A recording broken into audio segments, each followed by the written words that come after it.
তোমাদের দাদা ভাইয়ের ইঞ্জেকশন নিয়ে বাড়িতে আসলাম।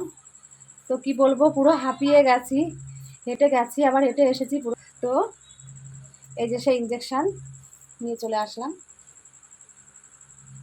তো কে বলবে যে ইঞ্জেকশনটার দাম 5,000 টাকা।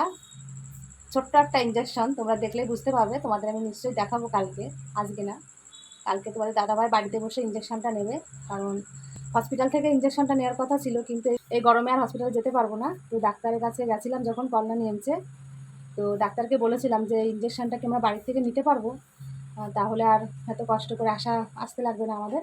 তো ডাক্তার বলেছে হ্যাঁ তোমরা অবশ্যই বাড়ি থেকে নিতে পারো, কোনো অসুবিধা নেই। তো ইঞ্জেকশনটা কালকে তোমাদের দাদাভাইকে বাড়িতে বসেই দেওয়া হবে। তোমাদের দেখাবো যে ছোট্ট মানে ওষুধটা অল্প একটু ওষুধ, তার দাম 5,000 টাকা। কে বলবে বলো? তো এখন আর কি বলবো, আমি আগে শাড়িটা ছেড়ে নিই, খুব কষ্ট হচ্ছে গরমে, হাঁপিয়ে গেছি, হেঁটে গেছি আবার হেঁটে এসেছি, তো এই আর কি।